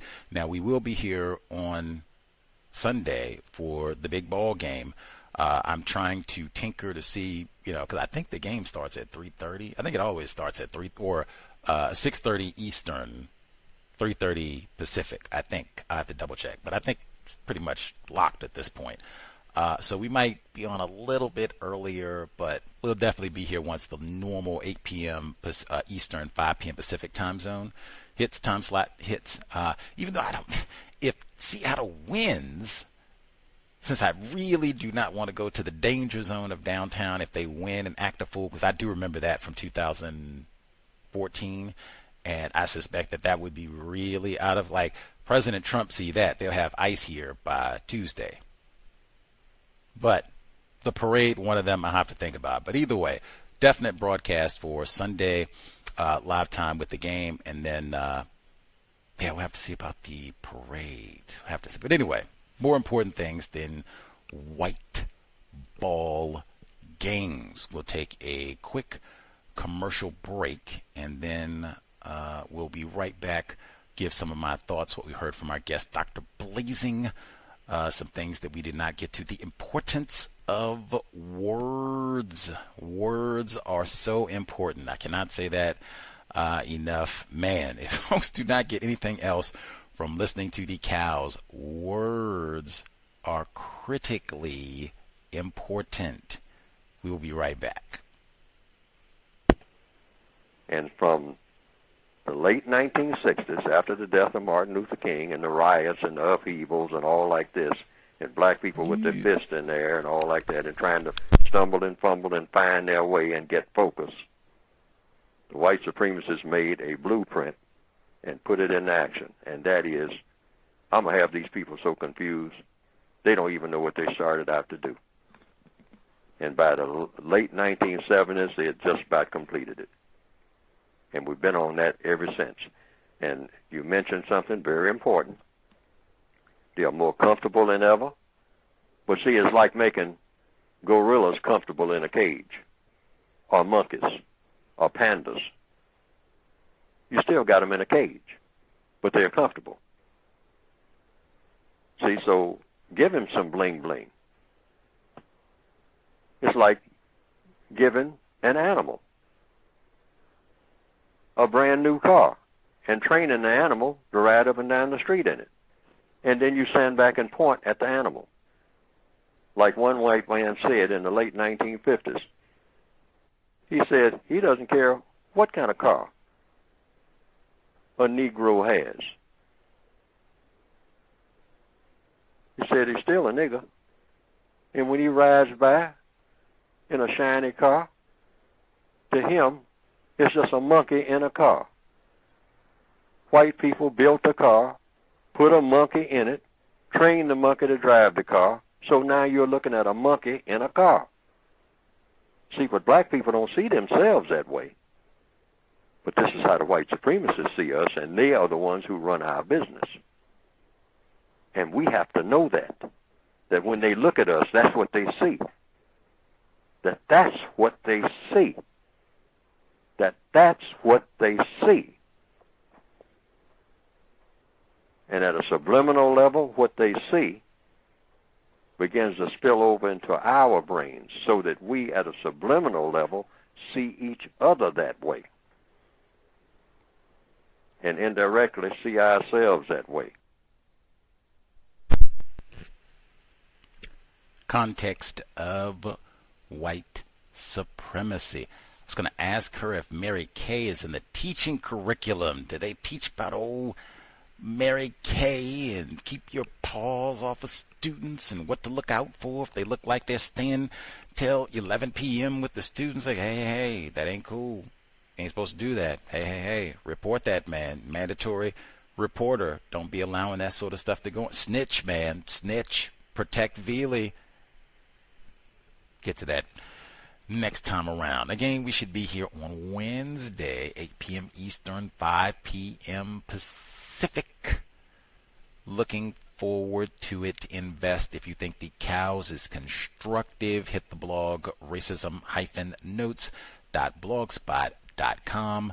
racism-notes.blogspot.com. PayPal button in the top right corner. Beneath the button, you'll see the links for Cash App, Venmo, and PayPal. Huge thanks to all the investors who have kept us on the air for 17 years. Hopefully we have been worthy of your time and energy. You can also hit the wish list at Amazon. It's listed under Gus T. Renegade, also linked at the blog. Enormous gratitude to all of the investors who have nabbed an item or 15 over all the years that we've been on the air. Again, hopefully we have been worthy of your time and energy. With that, man, I don't know who these white people think Gus T is, but I mean, really, over the years, we have had a number of white people, and I think we've had some listeners who've even pointed out this pattern where it's like white people, they think, or really, they know we non-white people, victims of racism, we are so pitiful, duped at this point that any white person that even sounds halfway like they're not going to call us a nigger, and they might be reasonably polite to us, reasonably courteous to us for a limited period of time. Oh my goodness. This is the coolest white person ever. My soulmate. Oh my gosh. We need to hang out and be bestest of buddies and all the rest of it. Or at minimum, not all white people are racist. It just doesn't take that much. And we've had listeners who said, man, these white people get on here and find out that that's not what's going to happen here. You're not going to be thought of as, oh my goodness, you are an honorary black person. Oh my goodness, you are just the coolest white gal we have ever talked to, cisgendered white woman we've ever met, and wow, this dissertation is amazing. And did you know she quotes James Baldwin? Oh my, like when they figure like, oh wait a minute, they're asking serious questions. They got the page number and asking what? Wait a minute. I didn't sign up for nothing like this, and I didn't know. I should have done my homework. I didn't know it was going to be nothing like this. And I'm like, she has in the dissertation towards the end too, so you got to read pretty much the whole thing. She said, hey, people like me, white people, we should be open to feedback. What she called, there should be a feedback loop with the others, non-white people, so that they can check in with what she said, hold us accountable. She said that. I didn't do no old flim-flam trick job where I contacted her. Hey, You are the coolest white woman ever. Please come on our program so that we can sing your praises. You are the modern day Jane Brown. That's not what I said. I said you wrote this dissertation. No one questions my presence here. Let's come and chat it out. We've had a number of different scholars on the program. Let's come and chat. We have investigated how white women practice racism. Let's come and chat. What did you think we were going to do? You have and you just wrote this dissertation. We have talked to people. We're talking about books, research reports that they authored 10 years ago, 15 years ago, 20 years ago. We've had that happen where they're like, hey, man, I didn't write this last week. I don't remember. She published this in April. It hasn't even been a full calendar year. You cannot tell me, oh, I forgot everything from the spring, man. I don't, wait a minute. And beyond all that, we were talking last month. I know today is February 2nd, but like when I say last month, we did not start having correspondence last week. We had been talking for a while about, okay, we're going to come in to specifically talk about this. We didn't drift off to other conversations. Let's talk about ICE. What you think about them getting Greenland? Who you think gonna win the Super Bowl? We were talking about what you wrote, what you probably or should have, I don't know, at least should have spent months writing. What do you mean? I didn't think y'all were gonna ask me about words and things. And what? She sounded like she was gonna leave. Are you serious? These are the white people who say, hey, we are against racism. Nobody here cursed her. Nobody here called her names. Nobody here, we hate whitey and you cracker. None of that. Reading what you wrote here. Trying to ask questions intelligently. Exactly as I said. What is wrong with you? That's why I said performance of white supremacy. Like, what are you even doing? Hush all that up and let me get to my next question about this sadomasochism. And she had that whole little performative outburst around what? Word. And even around words, I didn't tell her, look here, Missy, don't you keep saying other on this program. Look at here, Missy, don't you say my. I didn't say that at all. I said, I tell victims of racism, which she is not. I tell victims of racism, we should not use the term other. The problem is not we're being othered. The problem is not between others and non-others. The problem is between people classified as white and victims of white supremacy, not others. That is nowhere in the equation. Marginalization. Do you have a piece of loose leaf notebook paper? Are you talking about that red line on the left part of the page? What are you talking about? You got pictures of lynchings in your dissertation. Is that marginalization? Get out of here. But that's where she threw her performative racist fit.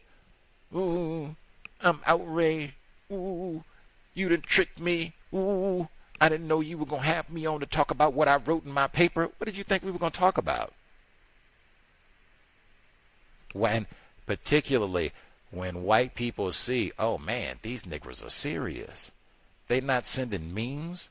Oh man, they don't think I'm their Negro soulmate. Not at all. Not at all. You said all white people are racist, including you. Oh, that's what I'm going to think. I'm talking to a racist. That's what I thought before, but I just got confirmation. I cannot stress enough. That right there I thought was so important. I don't know if you want to read her dissertation or not. It's not, you heard. It's not. Then you need to go and, well, that's sadomasochism. Yeah. Anyway, she has a picture, this text exchange from this victim of racism, black female educator, victim of racism, who sends her this picture that's supposed to be an animation of the two of them. And it's these two black ladies sitting on the porch together in like rocking chairs or whatever, watching the sun go down. Whoopee. But it's two black ladies. It's two black ladies. It's two black ladies. Our guest is white. A racist, she said, according to her own testimony. That sort of thing right there. We do not understand what it means to be white, and our suspicion, it takes so little for people classified as white to totally, like when Fuller says you should suspect any white person who is able to practice racism is probably a racist. We do not have that at all. At all. It's nearly unanimous. All it takes is a few words. I read Jimmy Baldwin. I was at the Black Lives Matter protest. White Fragility Man. Mentioned a few books. Malcolm X Man. I read Francis. It really doesn't take a whole lot. And hey, not all white people is racist. We already think that. So, bing, this is one of the exceptions. Consistent. And so bad to the point where now her soul is black. What? What? I've said consistently. I've even told some of our white guests, like, oh man, when a non-white person, because I've heard that before, where a non-white person thinks somehow a white person is so cool, their performance has been so convincing that this white person is really black. And they have some of those, like they'll say Bill Clinton is really black. I just heard that we had a white guest who was on recently where, it was the white dude at the, Mike Hannon, the white guy at the LA Police Department who grew up in a racially restricted region. Once he started attending some of the black core meetings and black people trying to work against racism, he would go to some of their meetings and talk about racism in the LAPD. Some of the black officers said the same thing about him. They said, you're an honorary black member of the LAPD, you're honorary soul brother, and we really with you, and right on, brother. This dude became a lawyer and defended, we were told by Professor Davis, defended white police officers who probably been out there Rodney King and folks right and left. But he was an honorary black cop, honorary LAPD officer, no less. Put that on Rodney King for Groundhog Day, going around and repeating the same thing. Anyway, if for our 17 years, I have to go back and get audio clips. Maybe it should have been emphasized. I remember we did a program with Jessie Daniels. I mentioned her at the beginning of the broadcast today because Dr. Blaesing, she references Jessie Daniels in her dissertation. She's a white woman too. She writes about racism. But she was a guest on our program way back in 2010, if my memory is correct. During that broadcast, that's the one I said we had an international row. We had a listener in the UK. He had some sort of conflict with Professor Jessie Daniels way before our program. I think he had maybe posted a link to download her book for free or something, and she submitted a claim or something to get it taken down, and all this back and forth. And he was citing this as an act of white supremacy to keep non-white people like myself from being able to get free access information to a book that was about racism, white supremacy. So I had seen all of this, so when I got her on the program, I let him know in advance so that he could call in, because I wanted to get all that on the record. So all this, you can go back in the archive and hear all that. We get to the end of all of this, and this caller from the UK, other side of the world, has to give us an extemporaneous speech of, I don't think it's constructive to take all of these programs to try to show how all of the different white guests practice racism. VGQ, Victims Guaranteed Qualified, although I'm not really aware of other programs where they make an effort to show if and how the white guests practice racism. But if such a program exists, I would listen. Might be constructive. Don't have a lot of that. Either way, I would have maybe done more of that and emphasizing it, because, man, we do not grasp what it means to be white, and it does not take much. Their performances are amazing. Denzel Washington, Julia Roberts, you pick the actor. They got nothing. Well, I guess Julia Roberts is white, so you can include her, but Denzel Washington and the rest of them, Michael B. Jordan, Ryan Coogler, what they said, centers they think about to get all the Academy Awards. Psh, psh. The performers on this planet are the people who are classified as white. The component about the sadomasochism, that was where I was going to that, and she threw her, hissy fit like, I didn't know you were going to come on here and ask me about what I wrote on here and try and hold me off. The sadomasochism, she has that term in her dissertation so many times. My view, white people are not dumb. They don't just give out dissertations for free. If they do, I'd like one. 2 or 3 of them, actually. I suspect she knows the sexual connotation of that term. Sadomasochism is so rife within the system of white supremacy racism. But I mean, the class. I thought of Dr. Tomlin immediately, especially when it kept coming up over and over. I thought of a young academic. She said, "Oh yeah, I've heard of that. Oh yeah,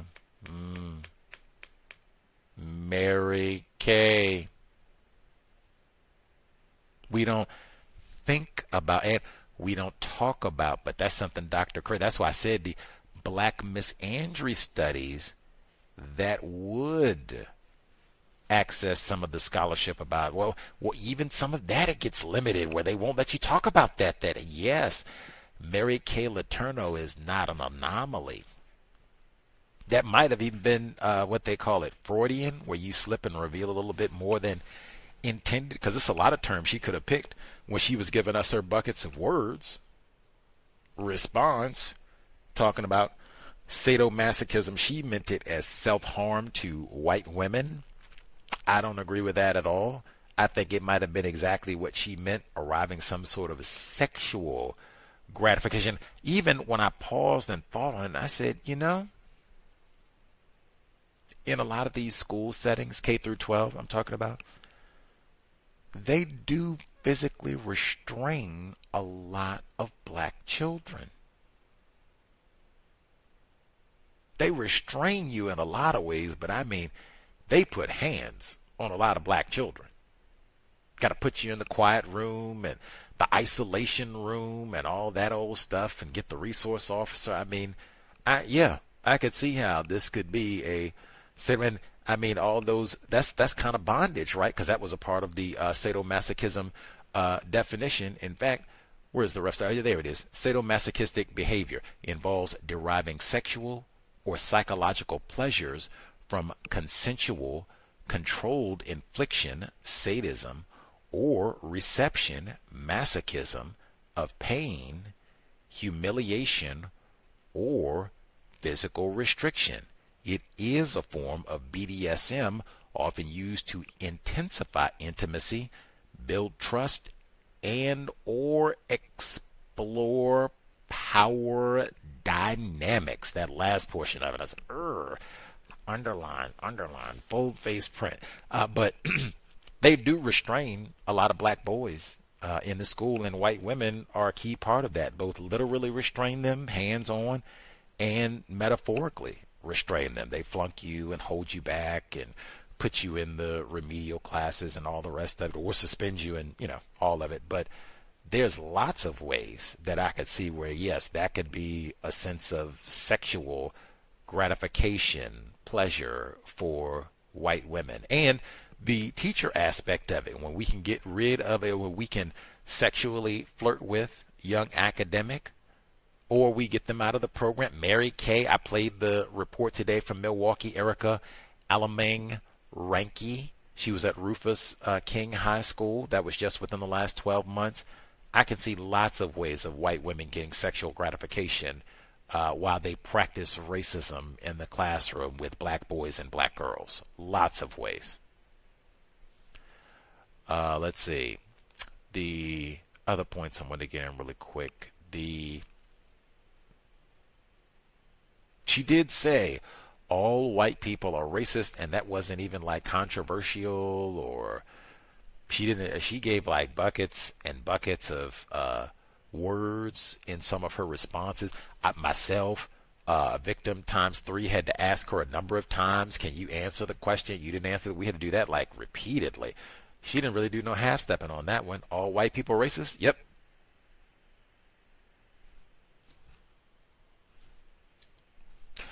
Let's see. Anything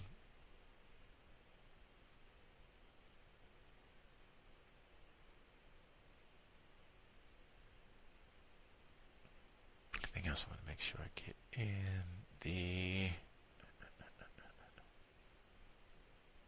the duping as well. I thought that was important because I don't really know how else you can follow logic other than you have been tricked. Now, she can say it however she wants to, but if you are classified as white and your conduct around victims of racism is such that somehow they think of you as anything other than really a racist, she said it correctly. All white people are racist at minimum. I am racist. You should be thinking of me as a racist until this problem is solved. Pardon, anything short of that is a massive error, and dangerous. Dangerous. That's how I mentioned Sade C. Robinson today. I mentioned Sade C. Robinson. I mentioned Milwaukee. I was in Milwaukee when they were protesting Rufus King High School. I was there. I saw that on the news. Lots of bad things can happen when we think this white person is not racist. Not all white people is racist. This is an exception. Lots of bad things happen when we make that error. And white people, what else can one say other than we've been had? She quotes Malcolm X in her paper. We've been took. We've been bamboozled. Like I said, she tells on herself. She snitches on herself in the report by her continued use of the word perform. That lets you know there ain't nothing authentic about this at all. Incidentally, I would even say for her, and you can check you don't have to read the report. This is something you can just look, scroll to the very end for the references for her dissertation. My view, and I don't have a doctorate, they wouldn't even let me on the campus. My view, this report seems like a performance. It seems kind of lazy. And I mean, many of the people that she quotes in this report, it's like Frantz Fanon, James Baldwin, Bell Hooks, Collective Investment in Whiteness, which is a report by a non-white author, but it's 30 years old. And it's lots of that, where it's just report Kimberly Crenshaw and her work on intersectionality, which again, it's 30 years old. Now she does have some newer scholarship in the dissertation, but a lot of it is old stuff. Like I said, James Baldwin and stuff people wrote, Angela Davis, stuff people wrote 50 years ago and 30 years ago and 40 years ago. There's much newer scholarship in the last 5 years, even Black Misandry Studies scholarship in the last 10 to 5 years that talks specifically about education and specifically about the role of white women in education, where I felt this would have been much better for exactly what she's talking about. It would have made it much better, but all that gets excluded. Only thing you can talk about, and particularly for a paper talking about the role of white women in education and upholding racism, I don't think she addresses the prison to school pipeline at all. There can be no more glaring form of where do white women show up to work at school. Oh, right there, making sure Leroy gets to that orange jumpsuit. Talk about that. What's your role in that? And again, I don't think feminism studies is where to go to get to that. And again, even gender studies, they totally exclude black males. It's got to be on black females. And it could be twofold. Hey, what is white women's role in all these black dudes ending up in prison? What is white women's role in making sure that these black dudes do not become teachers, so maybe they could go be a part of the solution to plugging that pipeline? Nah, we don't want neither of those. even though we're going to get some sexual gratification out of disrupting and fooling the black boys, disrupting and fooling the black dudes trying to be teachers. I guess they don't let you talk about that either. You have to go back and listen. Make sure Gus T isn't trying to pull a slick one on you. Dr. Antoine Tomlin. It was a day after Christmas, no less. We don't take no vacations for Super Bowl, White Jesus' birthday, nothing. Boxing Day. But we were here the day after Christmas, December 22nd, December 26, 2022. And Dr. Tomlin was with us to say, yes, my dissertation. The black dudes I spoke with, 50% of them said that they had been subject to some sort of sexual harassment teaching at their school. Not in his report. Redaction. They talk about Jeff Epstein. Redactions. See if folks have anything they need to say about what they heard from Dr. Blaesing before we wrap. Folks need to get ready for the Super Bowl party, shindig, and all the rest of it. Get the rules out in advance so people do not burn down the establishment or have a shootout after they lose all their money on the game. Let's see. Victim. Did you have thought, observation, what Dr. Blaesing had to share? Yes, sir. I thought it was extremely interesting how at every point, and you pointed it out yourself, where you would bring up the performance and the deception of it, and that she always had to make an excuse that, well, time is getting late, I gotta go, I really can't answer that. And I remember you also asked her about white culture. There was a question you asked about white culture, and she prefaced it by saying, I guess she had to think to herself, well, I really can't speak for all white people, I can speak for myself. And then she changed it to, I'm not going to say anything at all. So it's just this person, Dr. Blaesing, and she did say that her book is for a white audience. She did say that. In my opinion, this is just a instruction manual for other white people, just like how you pointed out, to become even more deceptive. Because for me, a clear indicator was her quote-unquote colleague, and how he made this statement about her having a quote-unquote black spirit or soul or something to that effect. But then she also said that person said all white people are racist. And that's confusion right there. You pointed it out as well.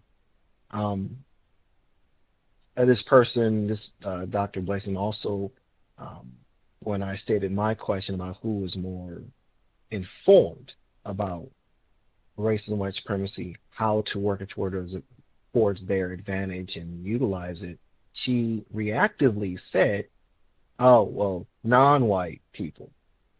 And actually to explain, because I think she said some silly, what I would call a very dismissive, frivolous metaphor as the fish in the water or something to that effect. I thought that was insulting, an act of white supremacy, actually. We're not talking about, it's not a game, we're talking about something serious.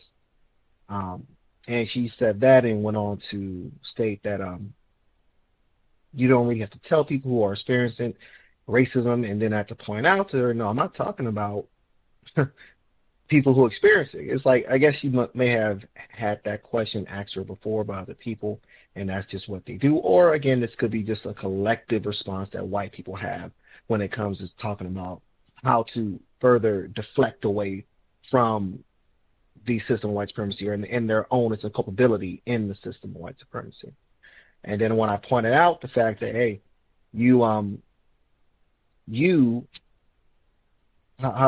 how would a white person benefit from the system of white supremacy? That's when she, I guess, turned it around and had to admit, and she did admit, white people want who benefit the most. So, but yeah, very, very interesting discussion. I suspect, quote unquote, Dr. Blaesing to be a racist white supremacist, in my opinion.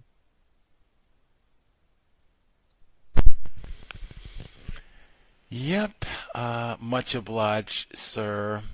Good job catching her, not answering your question. She did a lot of that throughout the evening, and then she conveniently departed once she said, "Oh yeah, white people." She said us white folks, we got so many sophisticated ways of using our understanding of racism. Well, gotta go, y'all. It's been fun. Deuces. I'm like, oh, dang. Okay, we can't get no. All right. The metaphors. I'm so thankful. One thing over our 17 years, one thing that we have emphasized: metaphors. When it's time to talk about racism, in my view, it is time to be. Let's be precise. Let's get away from the jargon and figures of speech and metaphor. Just come on. Let's be precise. That works against master deceivers. They like it when you can be a little bit more imprecise with language. We can just kind of say everything and oh yeah, you just it was fish out of water. See, that's what like what? And then she came back with another. She said, and this was talking about who is more informed about racism. For white people, she said it's like for non-white people, it's like a fish out of water. And then she said non or white people, they don't have to face it. That was the metaphor she used. It being racism, white supremacy, presumably. And if she hadn't departed so swiftly, she has, I told you all, she literally has photographs of lynchings in her dissertation. She pinpoints white people looking at the lynching. They are facing it. You're in the classroom, you send little Leroy, up, you suspended, you got your pants hanging off your behind, that's suspension, up, that's again, you didn't bring your homework in, little, all of that, you are facing it. You are a part of it. What do you mean white people don't have to face it? The metaphors, and all of it coming back. See, I read it, her definition of white supremacy that she has written in her dissertation, it includes, it produces ignorance. White people are not ignorant, unless she didn't say it produces ignorant black people. That I would have co-signed on, like, yep, be right at the top. That's not what she's talking about. She's talking about white people too being ignorant, and that's, come on. But yeah, she and then the guilt, that was the one where she said she wasn't going to answer when I asked her if white people were guilty about practicing racism, and she said, I don't know if I can speak for all white people. Like, now wait a minute. You talk about white women collectively all throughout your dissertation. That's what it's focused on. You talk about white women as a group. What do you mean? You cannot. Are white people guilty about racism? Do you see a substantial number? Like, you could speak to that. What are you talking about? And then she came back and she said, yes, white people, I do see that a number of white people are guilty. And she talked about the different ways that they conceal and hide this so-called guilt that they have. But yeah, that's another one that I've heard from a number of white people where when you ask them pinpoint questions about the conduct of white people, and I can't speak for all white people, and I don't know. Where again she wrote a whole dissertation talking about this subject matter, and again talking about white women collectively in these education programs. Anyway, much obliged for the questions, insight, hopefully constructive, get a little bit better in our understanding of white women, white people in general. I can only point out as well, for these programs, if you go to school, like graduate school, anything like that, do what is necessary to get through the program, write your papers and everything. I would say do not think of these classes as your forums on white supremacy. Don't feel that you need to educate them and share everything that you know about racism. That's not what you're there for. Just get that degree. Try to get it as efficiently as possible so you don't have to waste a lot of money, time, energy. All of that said, I would not be thinking of your white classmates, colleagues, as your friends. Like you all network, what have you, even if you're going to stay in touch after, you graduate and all that, fine. That might be a networking source, job source, whatever, but that is not my friend. So that way I'm not thinking if this person is classified as white, I don't get to a point where I'm not thinking now, oh, Chip, we went to school together and all those late nights and blah, blah, blah. Is Chip classified as white? Okay, then that's all about you. Or Susan. All those times me and Susan studied together and she sure was helpful and couldn't have got through all that calculus.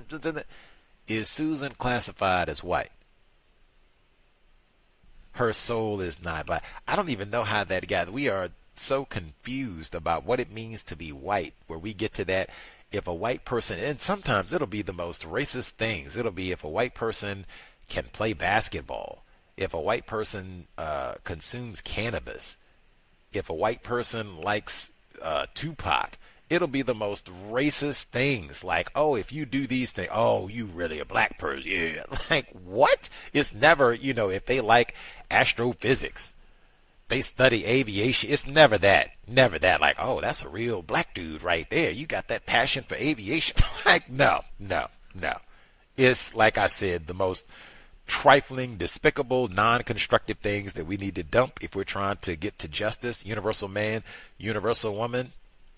It'll be that. I have no idea. They would have to tell me. It would have to be reading her dissertation. I would not conclude like, wow, your soul is really black, Dr. Blaesing.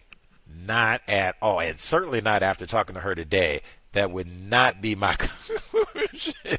Like, I don't know about the soul part, but I definitely know about the so-called black part. No, you sound just like the typical other racist white woman, racist white people in general that we've spoken to over our 17 years. Even the suggestion that she is so-called marginalized, because that was a part of when she threw her hissy fit. Man, and she has that patriarchy in here a lot. I was going to point that out. There is, and she just has patriarchy. She actually uses the term black feminism. She uses the term white feminism. At no point in her dissertation does she say white patriarchy. It's just patriarchy, suggesting, Leroy, George Floyd around here keeping her from getting tenure or keeping her from getting a job or a business license. Like, are you serious? At minimum, say white patriarchy. At minimum, even though I'm submitting, that does not exist at all. White women, white men, they are equal power. She said that too, that white women, they're close to the seat of power. Fuller said that consistently. White men, white women, they are equal partners. I even asked her, how are you so-called marginalized? She couldn't even make up anything. And what is she going to say? She's a doctorate. She's a director at a school in San Francisco. They don't even have no black people hardly in San Francisco. Made a whole movie about it called The Last Black Dude in San Francisco. What is she going to say? The last Negro here is messing over me, taking my parking place, messing me over at the bank, won't let me get a loan, messing me over for getting a house, can't get my mortgage. Anywho, that ain't fragility either. That was the other one I was going to point out in her paper, because she says that about white women.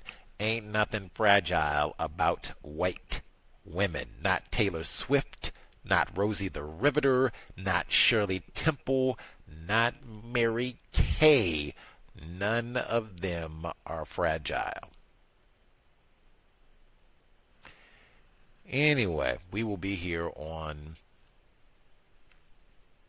Wednesday, 8 p.m. Eastern, 5 p.m. Pacific, related subject matter for Wednesday. But that's Wednesday, and then Thursday, Friday, Saturday, normal broadcast times for Neutralizing Workplace Racism, Catherine Massey Book Club, compensatory call-in, and then we will do it up for the Super Bowl on Sunday to watch the Seahawks triumph down in San Francisco. Maybe Dr. Blaesing will be at the game with some of her black soulmates. That's it. Hopefully got some constructive info, what it means to be a white woman. Something to consider before you send your child off to public schools. That's like the best you can hope for, they'll say. Get you a woke white woman to teach who might read James Baldwin, Malcolm X with your black children, and get some sort of sadomasochistic gratification from tricking them into thinking that she has a black soul too. Sobriety would be best. Under conditions of white supremacy, we need high-functioning brain computers to solve this here problem. Hey, you want to keep turning your child over to the likes of Dr. Blaesing, because she does work at a school in San Francisco, educator. Unless we want to keep doing that for some more, 10, 15, 20 generations. Keep it sober so we can think of how to solve the problem permanently. Creator, we ask that you remind us. Dr. Blaesing tried to tell us, stop saying not all white people are racist. And then, man, stop looking for good white people. That is, I'm so glad she included. Again, it's not a picture of anybody real. It's, one of those AI generated images, but man, it was so powerful, had such resonance for me. I think they were almost holding hands together, sitting like I said, on the back porch, watching the sun go down together. And I mean, that is mission accomplished. And I mean, really, for that one, Dr. Blaesing did tell this victim, I am white, It would have been better in that moment. Hey, I am a racist. Yeah, we sit around and talk, and we've been through a whole lot. We've had all these conversations and things. I am a racist. Do they still say, you slipping? You slipping? You said all white people are racist. Me too. Me too. We get to that point very quick. The same point I'm talking about, where that victim did, where we done found all kinds of white soulmates. No. We been had. We been took. We been bamboozled. Mostly because we do not understand what racism, white supremacy is.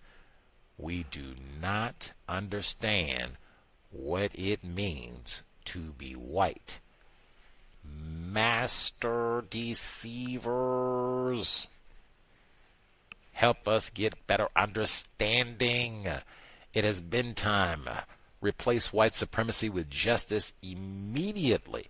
Cow signing out. Thanks all for tuning in. Nigga, you so brainwashed. I'm a victim, brother. Problem. You're a victim. I'm a victim of 400 years of conditioning. Shut up. The man has programmed my conditioning. Even my conditioning has been conditioned.